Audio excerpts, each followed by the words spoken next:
Dhe ju treguam karrocën Momo Gondola ngjyrë cappuccino, të cilën e hapëm për një klient dhe pati jashtëzakonisht shumë pyetje, kështu që sot kemi sjellë një të dhe që do ta montojmë së bashku. Seti ka 3 pjesë dhe tani Mina do ta montojë. Këtu kemi të 3 pjesët e karrocës dhe skeleti, të cilin unë ta montoj tani për të treguar se sa e lehtë është për të gjithë ata që i marrin në kupi. Si të vim ka një këtu e cila duhet hapur. Dhe pas thjesht vendosen rrotat. Rrotat e para janë të gatshme. Ndërsa këtu kemi gomën e mbrapme e cila në çantë ka dhe këto dy kunjat. Vetëm i vendos kunjat, vendoset rrota dhe ju për të vendosur rrota apo koshit ndjeni një klik të vogël. Dhe tani do të montojmë pjesën e koshit që vendosen gjërat poshtë, sepse karroca nuk ka vetëm çantën që lidhet në skelet me anë të rripave, por ka dhe këtë si tip rezerve të vogël këtu poshtë. Janë kështu vendoset koshi, i cili gjithashtu si për masë që në proporcion të drejtë me masat e karrocës. Ndërsa për vendosin e koshave, thjesht vendosen dhe siç ndjehet bëjnë një klik të vogël. Tani vetëm shikojmë se sa bukur është.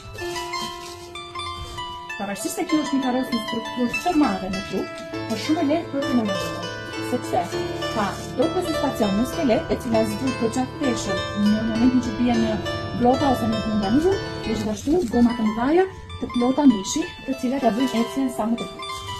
Kjo ka goxha detaje të vogla që më kanë treguar në pasere, siç janë hapjet për ajrin kthej, pajisur me rrjeta, ka të bëshetit shumë të rehatshëm në brendësi të saj dhe veshjen me pambuk.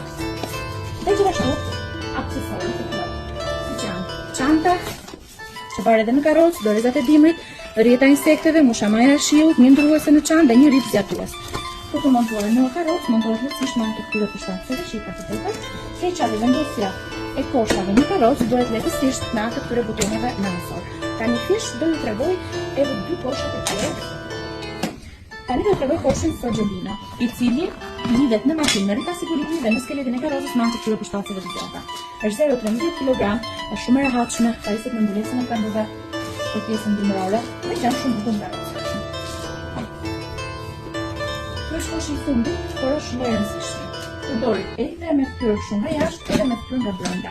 Edhe koshat e tjerë rrotullohen, por ne ju këshillojmë që të rini me fytyrë nga nëna për arsye sepse është një fazë baby që është shumë i vogël edhe duhet monitoruar nga nëna. Ndërsa kjo është me rritur dhe i lidhur në ripa sigurimi. Ka dhe dyshekun e vet ka dhe mbulesën dimërore. Është gjithashtu edhe me shtrirje në rast se fëmijën tuaj e dëgjoni të ju jeni në shëtitje. Tani do t'ju tregoj edhe palosjen e skeletit. Për të palosur, shtypet butoni ku shtrishën dy veshat i palosur dhe i lëfoni. Gjithashtu në sigurisht ashtu se qendrohen. Pajisjet me këto rrezën do ta bëjmë këtu. Ky është seti me 3 pjesë të aksesorëve vet, kushton një vlerë